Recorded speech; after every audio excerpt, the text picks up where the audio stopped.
আউযুবিল্লাহি মিনাশ শাইতানির রাজিম বিসমিল্লাহির রহমানির রহিম আলহামদুলিল্লাহি রাব্বিল আলামিন ওয়াসসালাতু ওয়াসসালামু আলা সাইয়্যিদিল মুরসালিন ওয়া আলা আলিহি ওয়া আসহাবিহি আজমাইন।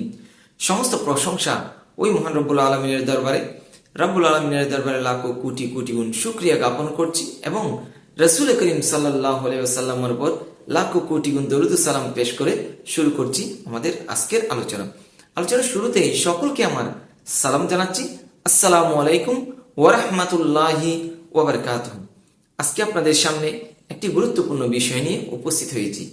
যে গুরুত্বপূর্ণ বিষয়টি হচ্ছে এই রমজান মাস, মাহে রমজান, আল্লাহর এই মাস, পবিত্র এই মাস, অত্যন্ত মহিমান্বিত এই মাস সাক্ষী রয়েছে ইসলামের ইতিহাসে অনেকগুলো ঘটনার, বড় বড় অনেকগুলো যুদ্ধ বিগ্রহ, অনেকগুলো ঘটনা এই মাসের মধ্যেই সংঘটিত হয়েছিল। ঠিক তেমনি ভাবে যে বড় আসমানি যে কিতাবগুলো রয়েছে, আল্লাহর যে কিতাবগুলো অবতীর্ণ হয়েছিল, সেই কিতাবগুলো এই রমজান মাসে অবতীর্ণ হয়েছে। আল্লাহ পাক রব্বুল আলামিন এই রমজান মাসে অসংখ্য কিতাব তার নবী রাসূলদের উপর অবতীর্ণ করেছেন। ঠিক তেমনি ভাবে আল্লাহ রাসূল করিম সাল্লাল্লাহু আলাইহি ওয়াসাল্লাম ইরশাদ করেছেন, হযরত ইব্রাহিম আলাইহিস সালামের উপর যে কিতাবগুলো, যে সহিফাগুলো অবতীর্ণ হতো, সেগুলো এই রমজান মাসে অবতীর্ণ হতো। ঠিক তেমনি ভাবে দেখা যায় ষষ্ঠ রমজানে হযরত মুসা আলাইহিস সালামের উপর অবতীর্ণ হয় তাওরাত কিতাব।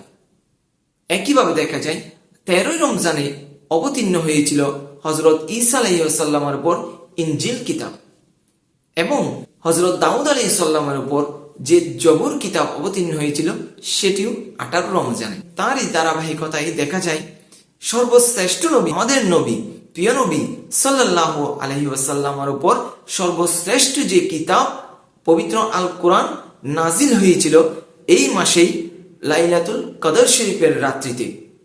এইভাবে করে অসংখ্য আসমানি কিতাব এই রমজান মাসে আল্লাহ পাক রব্বুল আলামিন নাজিল করেছেন। তাই এই রমজান মাস অত্যন্ত মহিমান্বিত মাস, অত্যন্ত গৌরব উজ্জ্বল, গৌরবদীপ্ত এই মাসকে সকলে যথাযথ সম্মান প্রদর্শন করুন।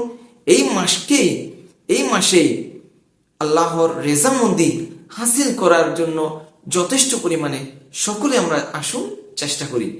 সকলে যাতে আমরা এই রোজাগুলো সঠিকভাবে রেখে আল্লাহর এই মাসকে যাতে আমরা সম্মান দিয়ে যাতে বিদায় জানাতে পারি, আল্লাহ পাক রব্বুল আলামিন আমাদেরকে সেই তৌফিক দান করুন।